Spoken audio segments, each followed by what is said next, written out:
Halo pemirsa, apa kabar? Semoga Anda selalu sehat di masa pandemi ini dan selalu bersemangat untuk menjalani aktivitas.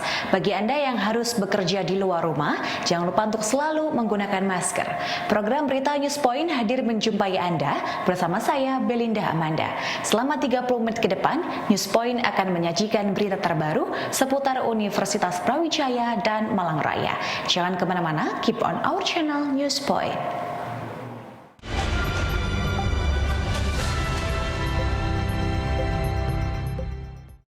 Hari ini berita kami awali dengan peringatan Hari Koperasi. 74 tahun sudah Hari Koperasi diperingati di Indonesia. Koperasi di Jawa Timur sendiri hingga kini tetap eksis dan bertumbuh meski di saat pandemi. Kepala Dinas Koperasi dan UKM Jawa Timur, Dr. Mas Purnomo Hadi MM, menjelaskan jumlah koperasi masa pandemi 2020 hingga Juni 2021 tumbuh sebanyak 10 hingga 15%, mencapai 23.256 koperasi aktif. Perkembangan koperasi di Jawa Timur ini untuk sampai dengan saat ini tuh tumbuh berkembang dengan baik. Ini bisa dilihat dari pertumbuhan jumlah koperasi di Jawa Timur dari tahun 2019, tahun 2020 sampai dengan terakhir Juni tahun 2021 itu ada kenaikan 10%, 15% dari setiap tahunnya. Saat ini jumlah koperasi itu ada 23.256 ya. Itu yang aktif dari jumlah 35.598. Jadi jumlah yang cukup banyak. Tapi yang jelas bahwa jumlah koperasi yang banyak ini di tahun-tahun 2020-2021 ini kualitasnya semakin baik. Ini terlihat dari pertumbuhan jumlah koperasi yang melaksanakan RAT itu tumbuh juga mengikuti tumbuh berkembangnya jumlah koperasinya. Ada 14.000 dari jumlah 22.000 itu sudah melaksanakan RAT. Jadi artinya sudah 60% lah jumlah koperasi itu yang melaksanakan RAT. Karena memang ada pandemi sehingga teman-teman itu mengurangi aktivitas untuk berkumpul gitu ya. Walaupun sudah ada permen untuk melaksanakan secara virtual gitu ya. Teman ada beberapa anggota yang memang masih gaptek itu untuk melaksanakan secara virtual. Namun demikian, kalau saya bandingkan dengan tahun buku 2019, jumlah koperasi yang sudah melaksanakan RAT ini tumbuh 15%. Itu suatu peningkatan yang luar biasa. Sehingga kualitas koperasi yang saya harapkan itu betul-betul bisa terjamin gitu ya. Mereka lebih mementingkan kelembagaan daripada kegiatan usahanya, karena bagaimanapun juga RAT ini kan hukumnya wajib. Itu sudah tercantum dalam Undang-Undang 2592 tentang perkoperasian dan sudah tercantum dalam anggaran dasarnya. Maka ketika mereka itu tidak RAT, maka 2 kali berturut-turut gitu ya. Tentunya kita nyatakan sudah tidak aktif. Makanya mereka di samping fokus pada kegiatan usahanya, kelembagaannya mereka perhatikan. Disitulah maka menjadi penting kelembagaan koperasi, kualitas kelembagaan koperasi, sehingga prinsip-prinsip koperasi itu betul-betul itu melekat pada jiwa dari pengelola koperasi itu sendiri. Jadi tidak hanya pada usahanya, tapi kelembagaannya juga lebih penting untuk itu. Maka koperasi akan betul-betul menjadi soko guru kalau memang sudah mereka mengikuti dan melaksanakan prinsip-prinsip koperasi, dan jati dirinya harus juga melekat pada jiwa dan raganya sehingga betul-betul menjadi soko guru. Dan tahun ini Hari Koperasi ke-74 ini mengambil tema adalah untung bersama koperasi.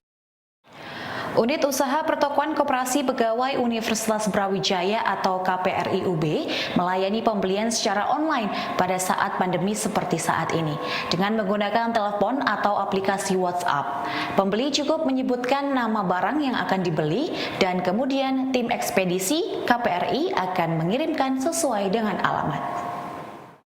Kalau yang berhubungan dengan jasa perdagangan atau pertokoan itu sebagian itu koperasi di Jawa Timur, mungkin juga nasional, itu perkembangannya kurang bagus karena kenapa? Karena sama dengan usaha-usaha yang lain, masa pandemi ini sangat menurun karena masa pandemi ini kan sudah melewati 1,5 tahun, jadi hampir 1,5 tahun, tentunya sangat terganggu semua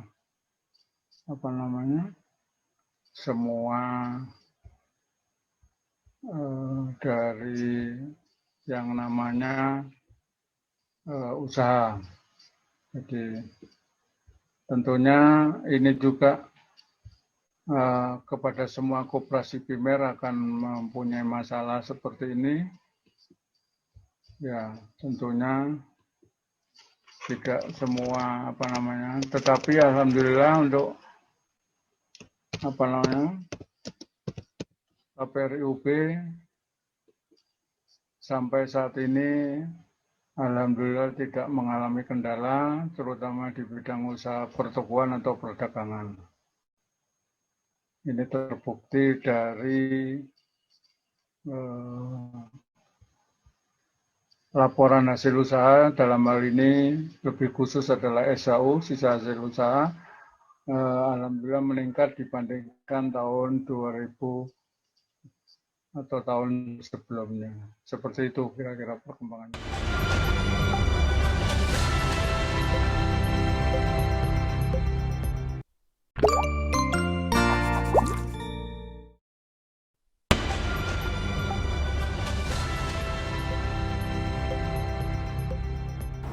Pemirsa, Satgas Kesehatan Rumah Sakit Lapangan Batalion Kesehatan 2 Divisi Infanteri 2 Kostrat mendirikan tenda rumah sakit lapangan di area parkir mobil Rumah Sakit Tentara Dr. Supraun Kecamatan Sukun, Kota Malang yang mulai beroperasi hari Senin 12 Juli 2021.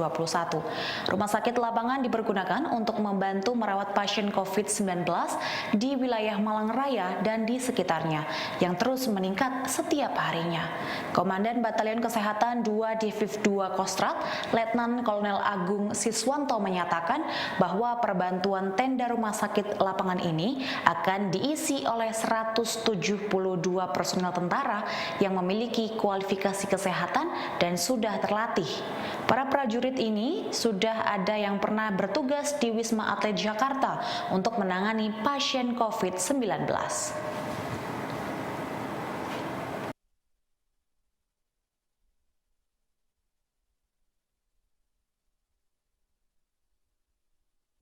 Lonjakan kasus COVID-19 yang masih meningkat membuat Satgas COVID Ikatan Alumni UB kembali membuka penggalangan dana untuk membantu tenaga kesehatan, sarana fasilitas kesehatan, dan masyarakat yang terdampak. IKUB membuka rekening penerimaan bantuan di Bank BRI dengan nomor rekening 180101000277563 atas nama IKUB Peduli. Nah sekarang sebetulnya kalau dilihat dari tensi pandeminya sendiri itu rasanya berlipat entah berapa kali dibandingkan tahun lalu itu gitu ya. Jadi kalau dulu problemnya itu adalah kita masih awal-awal, masker belum tersedia, APD tidak ada, kemudian beberapa penanganan COVID juga tidak banyak diketahui oleh publik, macam-macam lah ya. Mereka memperebutkan banyak jenis perlengkapan untuk pencegahan COVID. Nah hari ini ada beberapa hal lain yang perlu kita lakukan. Sama dengan dulu, kalau hari ini kelangkaannya itu kebanyakan adalah oksigen, tabung oksigen, kemudian juga ada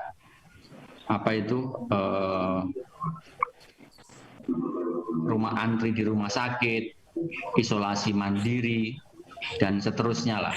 Itu banyak kebutuhan-kebutuhan yang semacam itu. Nah, melihat eskalasi yang kian meningkat tadi itu, kita perlu mengorganisir kembali sumber daya di IKUB untuk memberikan bantuan semampu yang kita lakukan. Untuk membatasi mobilitas warga masyarakat yang akan masuk ke Kepanjen Malang, Satuan Lalu Lintas Polres Malang melakukan penyekatan di pertigaan Jalibar Kepanjen. Jalan masuk ke arah Kepanjen dari arah Kota Malang ditutup dan arus lalu lintas diarahkan melewati kawasan Jalibar Kepanjen. Selain di kawasan Jalibar, penyekatan oleh Satlantas Polres Malang juga dilakukan di perbatasan Kabupaten Malang dan Blitar serta perempatan Karanglo. Penyekatan ini dimaksudkan untuk mengurangi mobilitas warga dalam beraktivitas selama masa PPKM darurat hingga tanggal 20 Juli mendatang.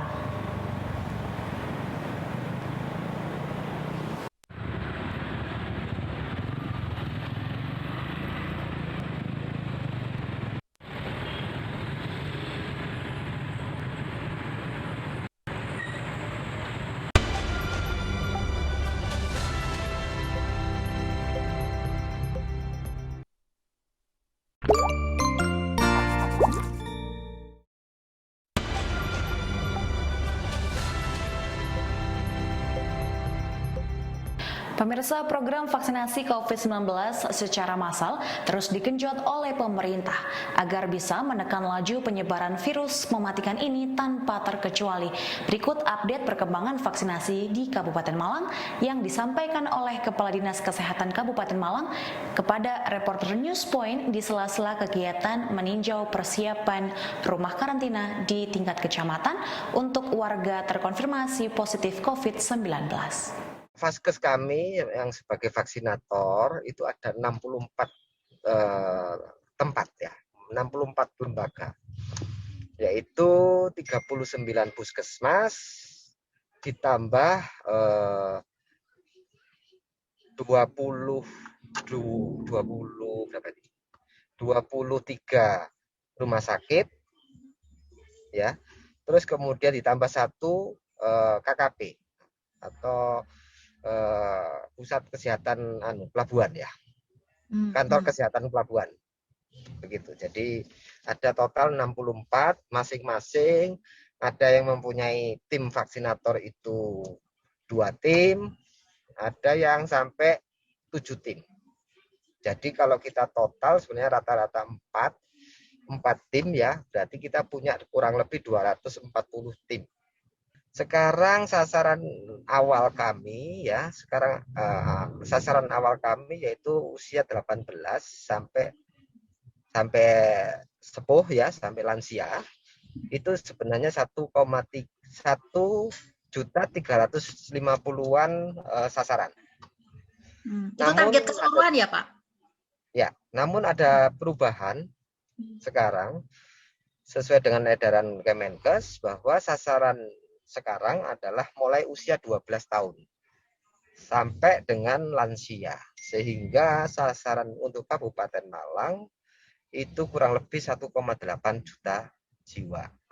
Jadi sekarang kalau dahulu mungkin ya itu sudah ada pembagian prioritas 1, prioritas 2, prioritas 3, prioritas 4. Tapi sekarang dengan adanya tambahan sasaran, maka prioritas 3 ini sudah semua penduduk.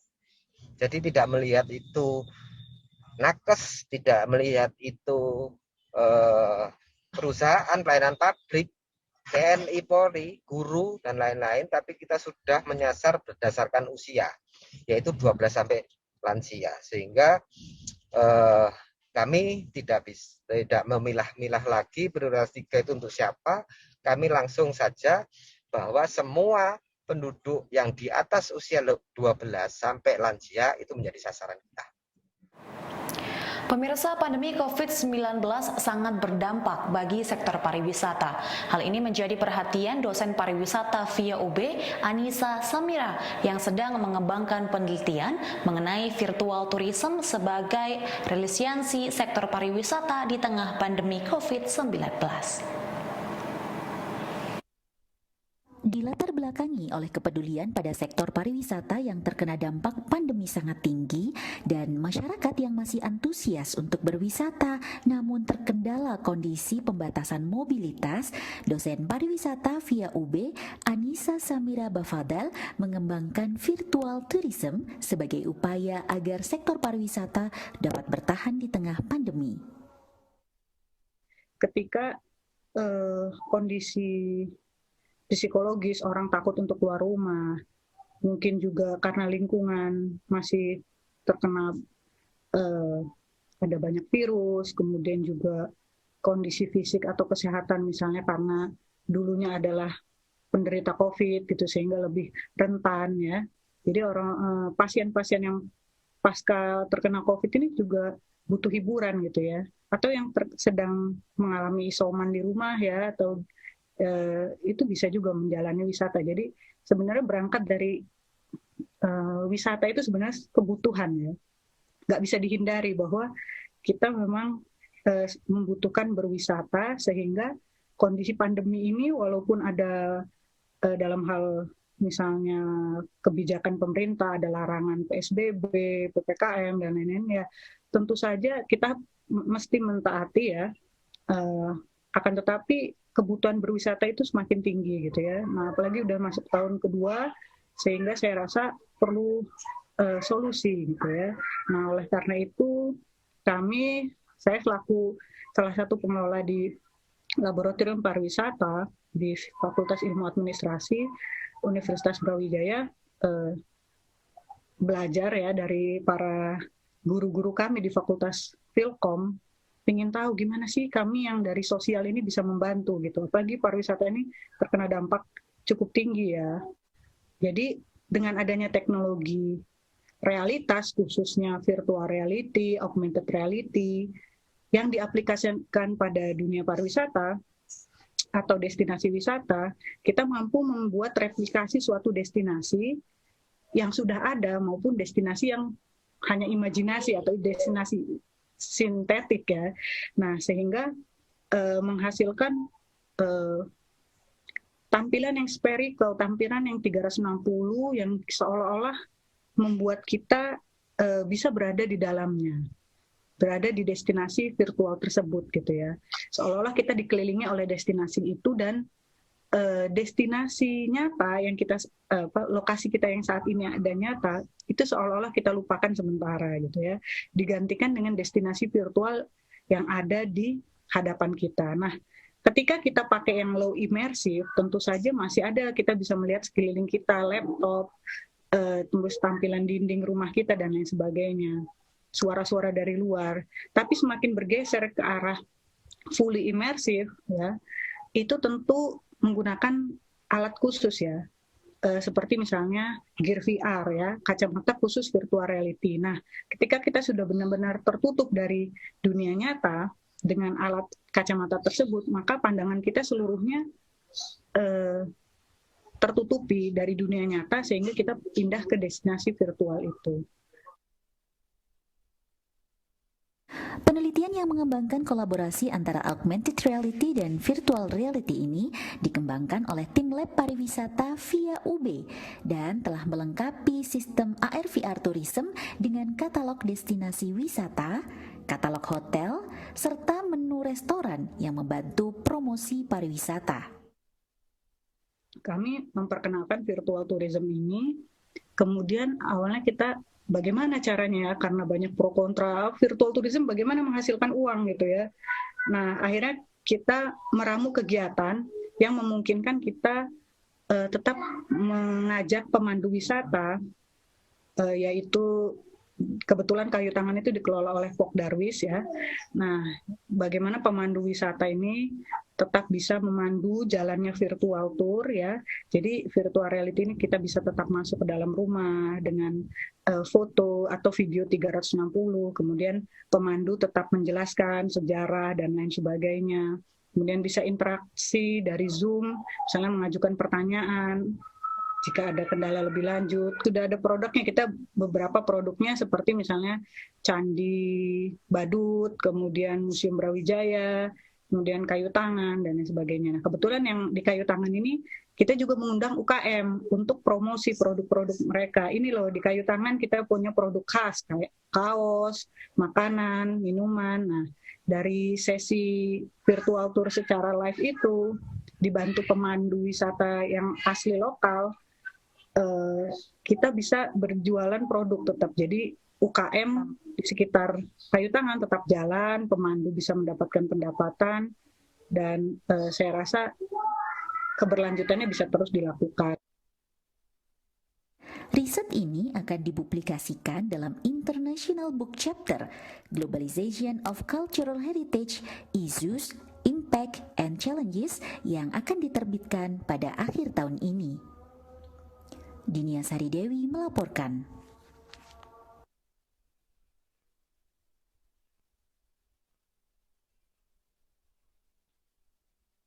Pemirsa, informasi tadi sekaligus menutup perjumpaan kita hari ini. Jangan lupa untuk selalu menyaksikan News Point setiap hari Senin sampai Jumat pukul 19.30 waktu Indonesia Barat hanya di UBTV, Televisi Pendidikan Universitas Brawijaya. Saya Belinda Amanda dan seluruh kru yang bertugas pamit undur diri. Terima kasih dan selamat beraktivitas.